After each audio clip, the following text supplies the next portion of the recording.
Friends, हम लोग अपने पुराने वीडियो को आगे बढ़ाते हुए हम लोग आते हैं कंस्ट्रक्टिविस्ट के बारे में, जिनको हम लोग रचनावादी बोलते हैं। रचनावादी में आपके तीन आएंगे: जीन पियाजे, वाइगोस्की और ब्रूनर। जीन पियाजे के बारे में आपने कितना सारा पढ़ रखा है कि जीन पियाजो ने 4 अवस्थाएं बताई हैं। SPCF, sensory motor. सबसे पहले बच्चा 0 से 2 ईयर्स तक का बच्चा जो जन्म लेता है तो वो बोल तो पाता नहीं है, तो वो जो भी बोलेगा वो अपने सेंसस के, आपके फाइव सेंसस होते हैं, वो अपने संवेदी अंग से ही बताएगा कि उसको भूख लगी है, प्यास लगी, उसे रोना है, सोना है, खाना है। तो वो चीजें वो अपने 5 सेंसस से बताएगा। और फिर उसके बाद उन्होंने बताई है साइकोमोटर की। ये आपने 4 अवस्थाएं पढ़ रखी हैं, तो ये कंस्ट्रक्टिविस्ट हैं, रचनावादी हैं। दूसरे हमारे आते हैं वाइगोस्की। वाइगोस्की के बारे में आपने पढ़ा है कि भाषा, संस्कृति, समाज के बारे में इन्होंने बात की है। फिर आते हैं हमारे ब्रूनर। ब्रूनर ने 3 चीजों के बारे में बताई थी: EIS, आइकोनिक, सिंबॉलिक। ये सब आपने इनएक्टिव और ये इनएक्टिव, आइकोनिक और सिंबॉलिक, ये 3 चीजों के बारे में ब्रूनर ने बात करी है। तो इस तरह अगर क्वेश्चन में ये आ जाए कि निम्नलिखित में से रचनावादी कौन है या फिर कंस्ट्रक्टिविस्ट कौन है, ये 3 चीजों में एक चीज में जरूर आएगा, चाहे CDP में आए या इंग्लिश में आए या हिंदी में आए, इसमें ये पूछेगा। तो आपको हमेशा याद रखना है कि जो रचनावादी हैं वो जीन पियाजे, वाइगोस्की और ब्रूनर है, जबकि हमारे जो व्यवहारवादी हैं वो BF स्किनर है, और हमारे जो ये स्वदेशवादी या नेटिविस्ट हैं ये हमारे चॉम्स्की हैं। लेकिन चॉम्स्की से लैड से क्वेश्चन आता है, जबकि BF स्किनर से पुनर्बलन से और लैड पुनर्बलन से और व्यवहारवादी आएगा। तो व्यवहारवादी, पुनर्बलन, BF स्किनर, जबकि रचनावादी, कंस्ट्रक्टिविस्ट, ये हमारे जीन पियाजे, वाइगोस्की, ब्रूनर। यहाँ पर ये रचनावादी, और आपको पता है कि NCF हमारा जो है वो भी रचनावाद पर ही डिपेंड है। अभी हम आते हैं कंस्ट्रक्टिविस्ट में। हमारे ये इन लोगों ने क्या कहा है। सबसे पहले हम लोग बात करते हैं कंस्ट्रक्टिविस्ट की। पियाजे की बात करते हैं। पियाजे ने कुछ चीजें अपनी अलग कही है और वाइगोस्की ने कुछ चीजें अपनी अलग कही है, तो हम लोग इसमें बात करते हैं। ब्रूनर से इतना क्वेश्चन नहीं आता है। ब्रूनर से सिर्फ इतना ही आता है कि कोई बच्चे को अगर आप आ लिख के दिखा रहे हो या फिर ए आपने लिख के दिखाया है, तो ये क्या है, उसका आप प्रतीक दिखा रहे हो, तो वो आपका सिंबल जब आप दिखाते हो तो सिंबॉलिक में आ जाता है। और ये इसमें इतना ही बनता है, उसमें और ज्यादा बस इतना आएगा। या तो फिर ये पूछ लेंगे कि कंस्ट्रक्टिविस्ट इसमें से कौन से, तो ब्रूनर भी आते हैं, लेकिन जीन पियाजे, वाइगोस्की बहुत इंपॉर्टेंट हो जाते हैं दोनों हमारे।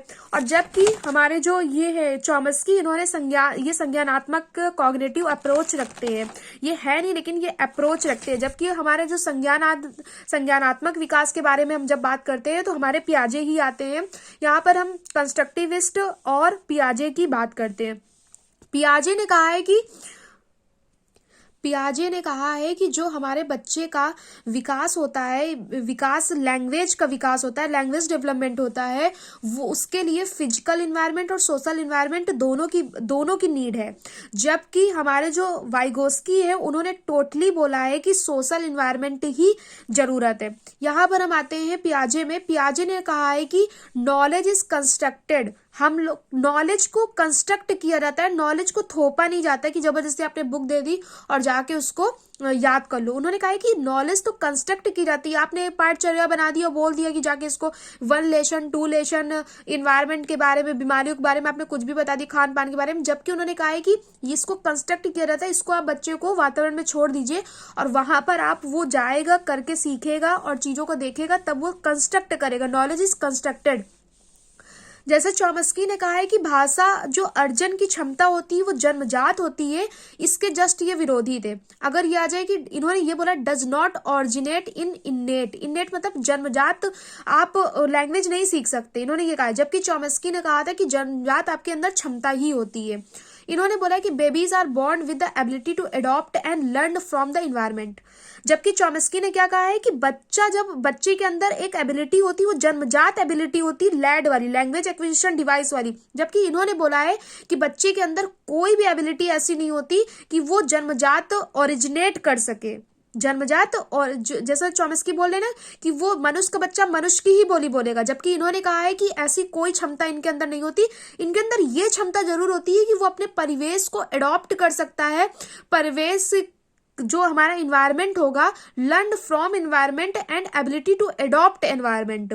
ये एनवायरमेंट को अडॉप्ट कर सकते हैं, लेकिन जन्मजात क्षमता ये लैड वाली क्षमता नहीं होती। बस हम इतना कहेंगे कि व्यवहारवादी रचनावादी के जस्ट अपोजिट थे। व्यवहारवादी में आपके BF स्किनर आएंगे। नेटिविस्ट मतलब स्वदेशवादी, जो जन्मजात क्षमता की बात करते हैं, वो हमारे चॉम्स्की करते हैं। और पियाजे ने बोला है कि इननेट क्षमता ऐसी कोई नहीं होती कि मनुष्य का बच्चा मनुष्य वाली, वो मनुष्य के परिवेश में रहता है, इस वजह से मनुष्य जैसी बोली निकाल देता है। फिर आते हैं कॉग्निटिव डेवलपमेंट की बात में इन्होंने क्या क्या चीजें बोली हैं। तो सबसे पहले इन्होंने कहा है कि बच्चा जो है वो इन्वायरमेंट के साथ इंटरेक्शन करता है, जबकि वाइगोस्की बोलते हैं कि समाज के साथ अंतर किया करते हैं, सोशल इन्वायरमेंट इंटरेक्शन है। और पियाजे कहते हैं कि इन्वायरमेंटल इंटरेक्शन होता है, इन्वायरमेंटल इंटरेक्शन अदर्स के साथ होगा।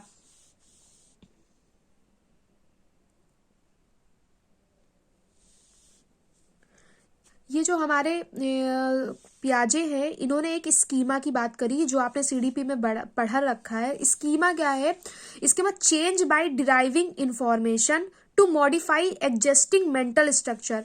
स्कीमा क्या है कि जो आपके माइंड पे किसी चीज की इमेज बन चुकी है। जैसे मैंने अभी आपको स्कीमा के बारे में बताया, अभी आपको लगता है कि कोई नया वर्ड आ गया। जैसे मैंने कहा CDP में आप स्कीमा पढ़ चुके हो, तो आपके माइंड में क्लिक किया, तो पहले से आपके माइंड में जो एक स्कीम्स बनी है, जो एक स्कीम्स के रूप में एक पैकेट है, या फिर कोई इन्फॉर्मेशन आपके माइंड में पहले से ही बनी हुई है, उसी को हम स्कीमा कहते हैं।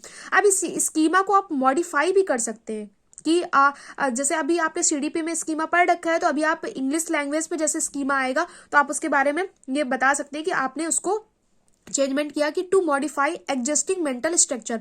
आपके माइंड का जो भी मेंटल स्ट्रक्चर है, जो भी आपके पास इंफॉर्मेशन थी, उसमें थोड़ा सा आप चेंज भी कर सकते हैं। अब इन्होंने पियाजे ने नॉलेज जो ज्ञान होता है उसके 2 एस्पेक्ट बताए, एक फिगरेटिव और एक ऑपरेटिव। फिगरेटिव क्या है? जो हमारे अवर सेंसेस, हमारे सेंस के जो हमारे पास 5 सेंस होते हैं, आंख नाक कान त्वचा, उनके द्वारा जो नॉलेज हम कंस्ट्रक्ट करेंगे, कंस्ट्रक्शन की बात कर रहा है, इसी वजह से इन्हें कंस्ट्रक्टिविस्ट बोला गया है।